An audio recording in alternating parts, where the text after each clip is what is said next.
already. Well, the FBI is now investigating the backlash in a small Ohio town after two high school football players are accused of rape. The hacker group known as Anonymous has staged rallies in Steubenville against the police department there, and now FBI agents are looking into several online threats that have been made against the sheriff there. Arthur Aidala joins me now. He's a former prosecutor, and Anahita Sedaghatfar is our defense attorney. I know I just said your last name incorrectly. I will try again in a moment. Anahita, welcome. Good to have you both here today. Hi, Martha. All right, let's get started on this. You know, Arthur, in terms of the FBI's role, they are there primarily not about the underlying case, but about these threats that have been made against the sheriff, right? Absolutely. You know, it's all about balance. In other words, in the United States of America, we're allowed to voice our opinion. We're allowed to say we think the prosecution is good, is bad, they should be prosecuted, they shouldn't be prosecuted. That's all okay. And now you can do it on Facebook, and you can do it on Twitter, and you can do it everywhere else. But here's where you cross the line. When you start hacking into the email accounts or other people's email accounts, and you're anonymously now threatening the life of the investigator, of the sheriff who is conducting the investigation. I'm going to kill you. We're going to kill your family. That cannot be tolerated.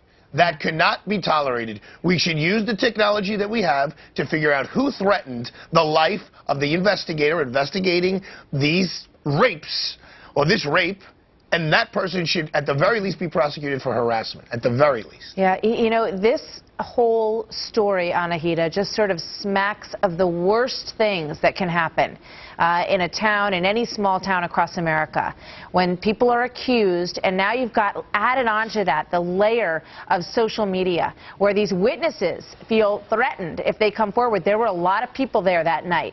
And many of them may never feel free or safe to tell their story.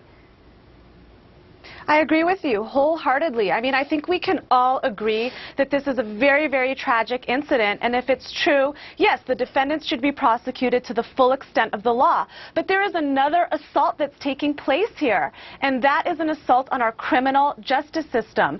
We are having these defendants being tried now via the internet, via social media, and now we have cyberbullies threatening witnesses, potential witnesses, and the authorities. I mean, that threatens the heart of what our criminal justice system is about. And yes, I think it is absolutely right for the FBI to get involved and to take control of this circus and make it clear that it's a crime to cyberbully people, that it is a crime to threaten witnesses. Yeah, I mean, they really need to put fear into these people, Arthur. I think that it's such a wild west still. I feel like for the past 10 years we've been talking about how there isn't enough ramifications for this kind of thing.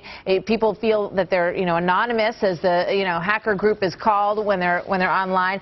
You know, what can the FBI do? How can they crack down on it? Well, they have the technology to know where these messages come from. They can go to a judge. They can get certain types of warrants. They can open it way up. They could subpoena Facebook. They can subpoena Twitter. They can force them, a federal judge. We're talking about the FBI now with the power of the United States of America behind it, and they can say, we're going to draw the line in the sand. You want to say these kids shouldn't be prosecuted? You can say that. You can't tell the chief investigator, we're going to kill you and your family. It's a crime, period. Yeah, indeed. Anahita, thank you very much. Arthur, thank you. We're going to stay on top of this story. That's just one aspect of it this morning. Thanks, you guys.